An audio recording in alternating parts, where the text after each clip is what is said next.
In progress. 네, 오늘은 그 기독교 교리 핸드북을 좀 살펴보려고 하는데요. 그 기독론, 이제 그리스도의 사역, 이제 그리스도께서 행하신 일, 이제 성경의 가르침 두 번째 시간입니다.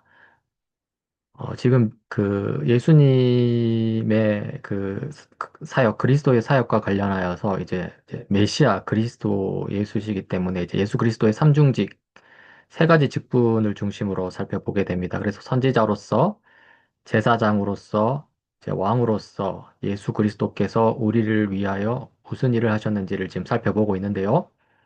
저번 시간에 선지자 직분을 살펴봤고, 오늘은 이제 제사장 직분에 대해서 좀 한번 살펴보도록 하겠습니다. 이제 자신을 희생제물로 드려 우리의 죄를 속죄하시고 하나님과 우리 사이를 화목케 하시는 그 직무를 수행하시는 예수 그리스도이신데요. 이 제사장직의 전제는 이제 죄로 인해 이제 하나님과의 관계가 깨어짐입니다. 깨어져 있는 우리의 상태가 이 제사장 직분의 전제라는 것이죠. 그렇기 때문에 제사장 직분이 필요하다는 것입니다. 이 제사장직은 이제 하나님이 임명하신 중보자, 이제 메시아 그리스도 직분 포함된 중보자인데요. 결국 제사장을 통해 깨어진 관계가 회복된다는 것입니다. 특히 이제 대제사장을 통해서 관계 회복의 직무가 수행되는 것을 볼 수 있는데요. 이제 히브리서에서 주로 이제 봅니다. 히브리서 5장 1절에 보면 각 대제사장은 사람들 가운데에서 뽑혀서 하나님과 관계되는 일에 임명받습니다. 그리하여 그는 사람들을 위하여 예물과 속죄의 희생 제사를 드립니다. 하면서 이제 속죄 희생 제사를 통해 깨어진 관계 회복을 이제 보여주는 것이죠.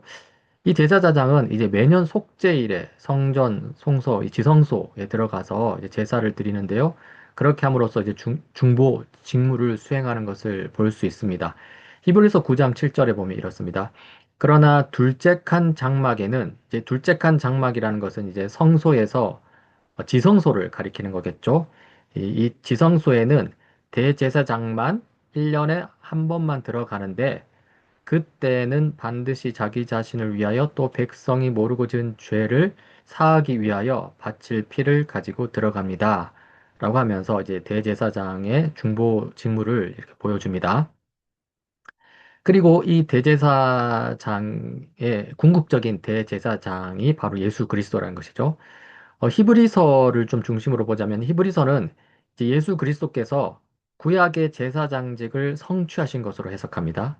그러면서 히브리서는 두 가지 측면에서 예수 그리스도를 구약의 대제사장과 연결하는데요. 하나는 이제 동일성, 거기서 나오는 대표성을 보고요. 대표성이라는 측면을 보고요. 하나는 이제 자기 희생이라는 측면입니다. 하나씩 보면 먼저 동일성을 보면은 이제 예수님은 우리와 마찬가지로 참 인간이시라는 점을 두고 이제 살피는 것이죠. 이제 예수 그리스도의 인성 부분인데요. 지난 시간에 우리가 그리스도의 인격 살펴보면서 계속적으로 본 그리스도의 인성 부분인데요. 그리스도의 인성, 그러니까 예수님께서 참 인간이시다라는 것이 예수님의 대제사장적 중보사역의 토대라는 것이죠. 그러니까 하나님과 관계된 일에서 우리를 참 인간이시기 때문에 참 인간으로서 우리를 대신하여서 행동하실 자격을 갖추셨다는 것입니다. 이제 관련해서 이제 룻기에서 나타난 예수 그리스도를 볼 수 있는데요. 이 동일성을 통해서 이제 기업 물을자 역할을 감당하시는 것을 볼 수 있다는 거죠. 룻기에 보면 이제 고엘 제도 나오는데요. 이제 공경에 처한 룻을 위해 이제 보아스가 자비로운 행동을 하는 것을 우리가 볼 수 있죠. 룻기에서. 이때 이 보아스는 예수 그리스도를 예표한다, 가리킨다, 상징한다고 볼 수 있는데요. 이제 보아스가 이제 룻의 어떤 빚을 대신 갚아주고 이제 그 룻을 구원하는 그런 역할을 하는 것을 볼 수 있는데 이 기업 물을 자, 이게 보아스가 한 이 기업 물을 자 역할을 예수 그리스도께서 수행하셨다는 것이죠. 어떻게 하냐면 인간의 육신을 취하시고 그리고 우리를 대신하여 행동하셔서 우리를 죄의 저주와 지배로부터 구원하셨다는 것입니다. 그래서 이게 가능한 것이 이제 동일성이라는 이제 어떤 인간의 몸을 입고 이제 친족으로서 이제 어떤 그 역할들을 보아스처럼 그 감당할 수 있었다. 이렇게 말하는 것이죠. 그러면서 이제 또 한편으로 이 동일성 가운데 이 예수님께서 우리의 고난을 깊이 이해하시는 것을 볼 수 있습니다. 히브리서는 편지인데 어떤 편지냐면 기독교를 향한 핍박 속에서 기독교 신앙을 부인하고 유대교로 돌아갈 것을 고민하는 이 유대 그리스도인들에게 쓴 편지입니다. 그래서 그 내용을 보면 우리의 대제사장은 예수님이죠. 우리의 연약함을 동정하지 못하시는 분이 아닙니다. 그는 모든 점에서 우리와 마찬가지로 시험을 받으셨지만 죄는 없으십니다.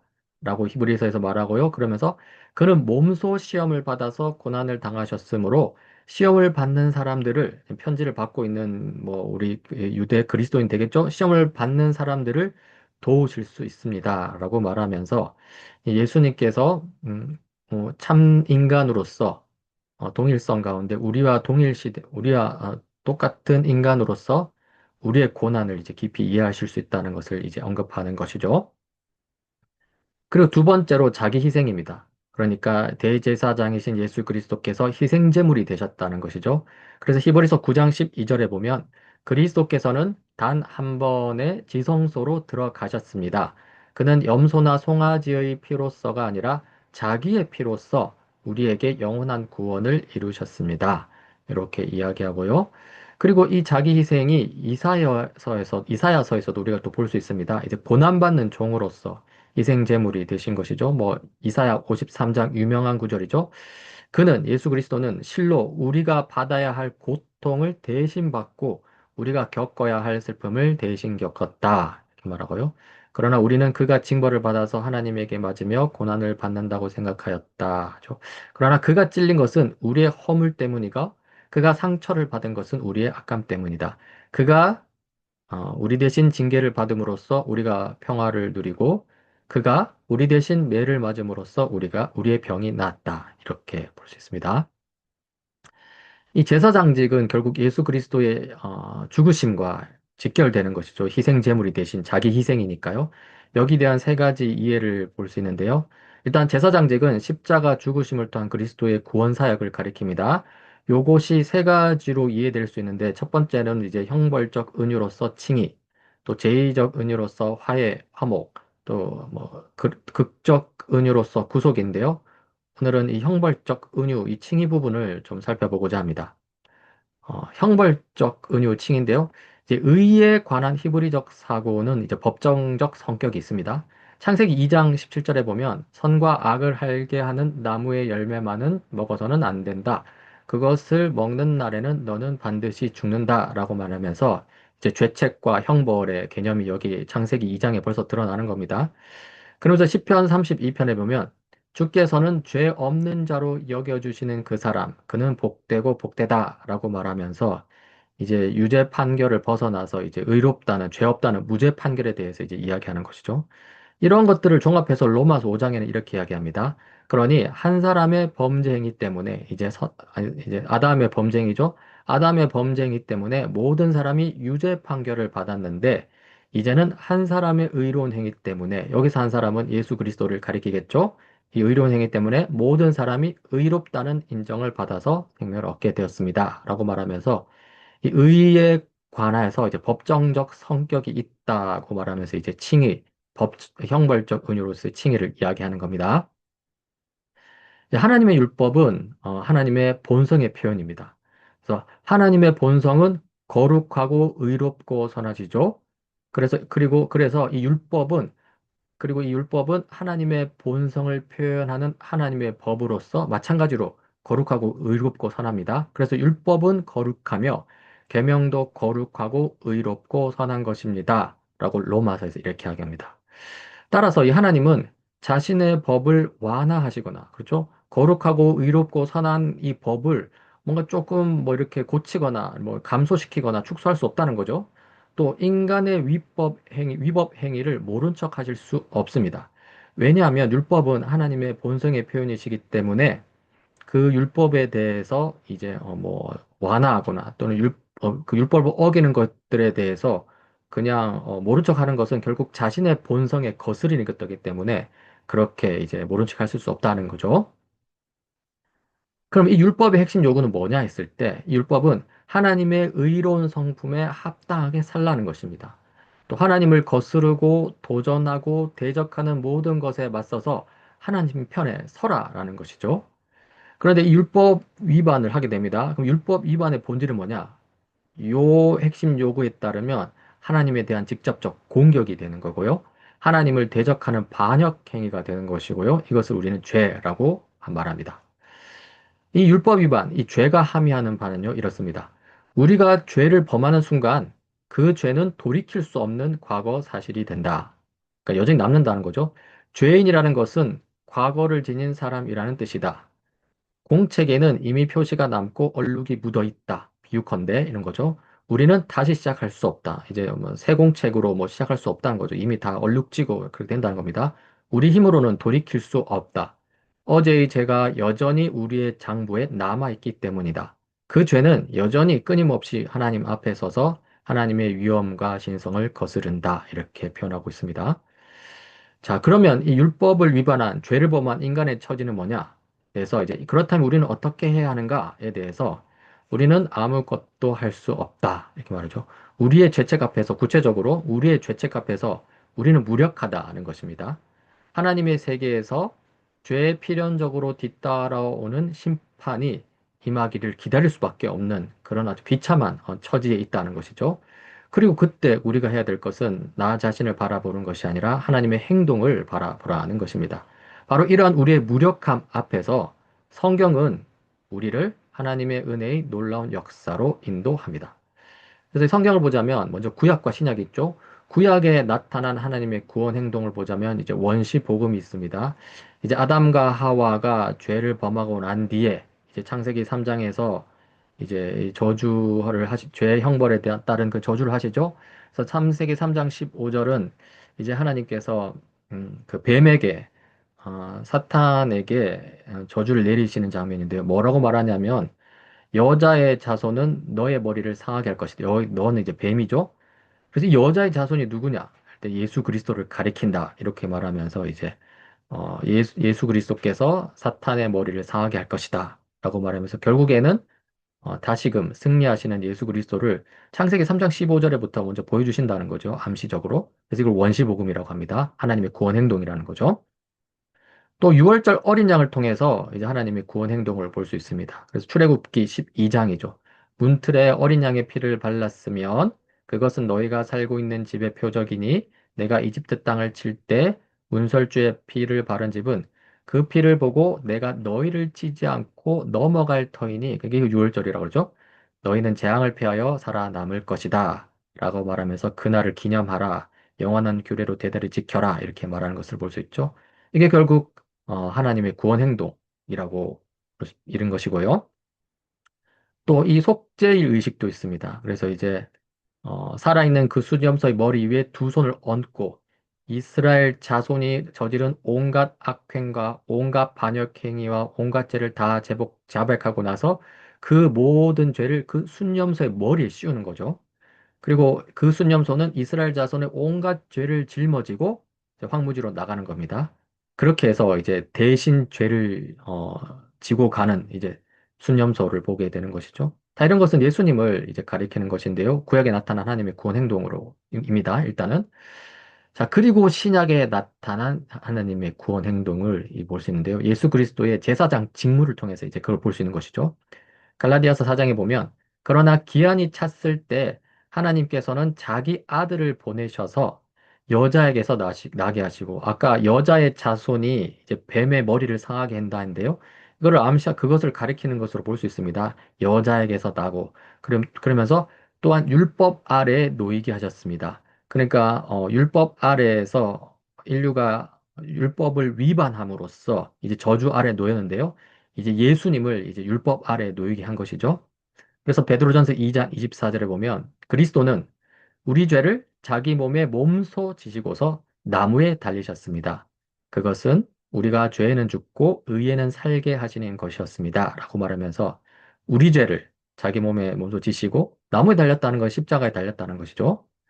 그리고 계속 보면요. 갈라디아서 3장 13절에 그리스도께서 우리를 위하여 저주를 받은 사람이 되심으로써 우리를 율법의 저주에서 속량해 주셨습니다. 그러니까 율법 아래에 놓이셔서 우리 대신 율법 저주를 받으신 거죠. 기록된 바 나무에 달린 자는 모두 저주를 받은 자이다 하였기 때문입니다. 이렇게 나오죠. 그래서 앞에 보면 베드로전서에 보면 나무에 달리셨다라는 것과 갈라디아서 3장에 나무에 달린 자는 모두 저주를 받은 것이다. 이게 다 연결이 되는 것입니다.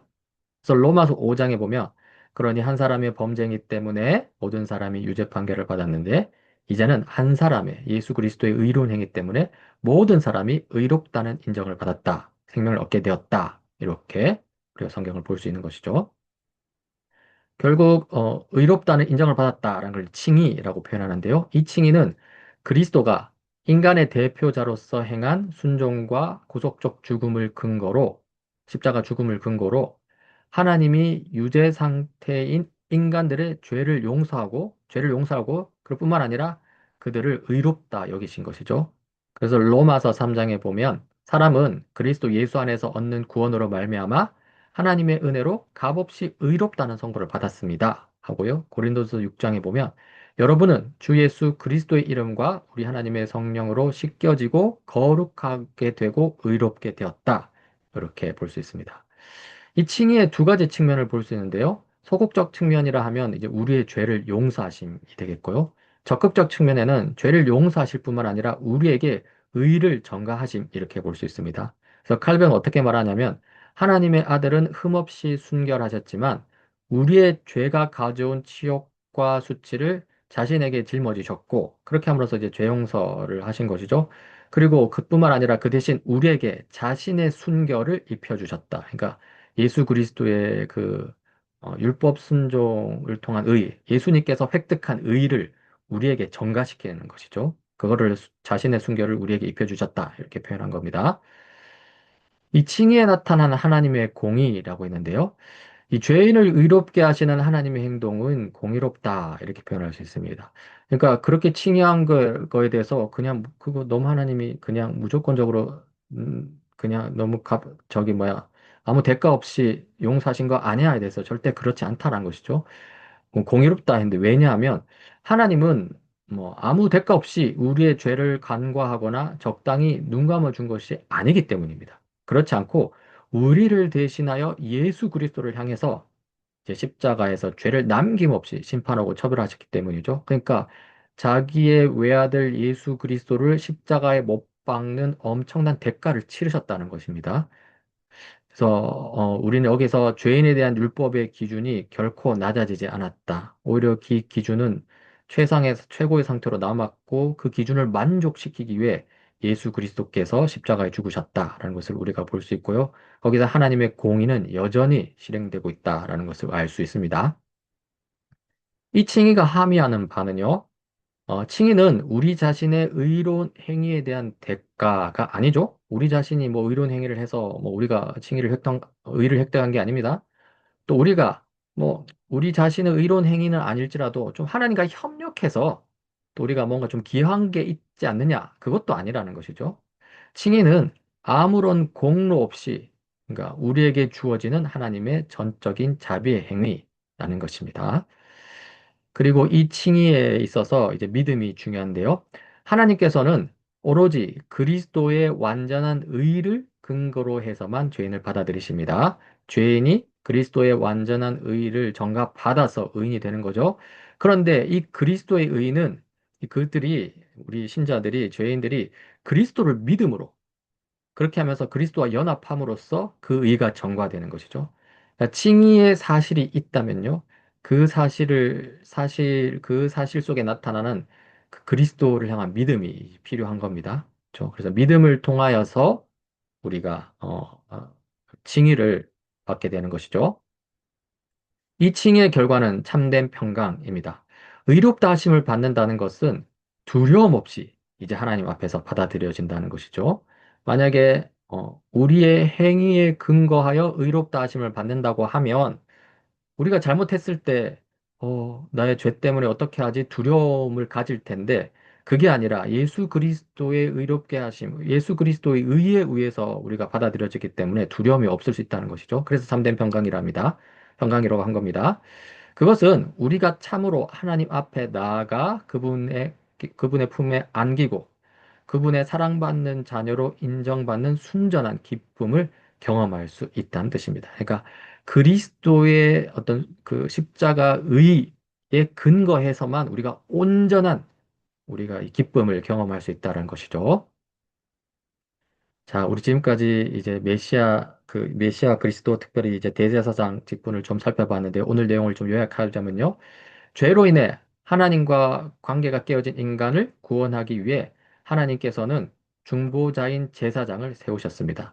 예수 그리스도는 참 인간으로서 우리를 대표하시고 자신을 희생제물로 드리신 궁극적인 대제사장이십니다.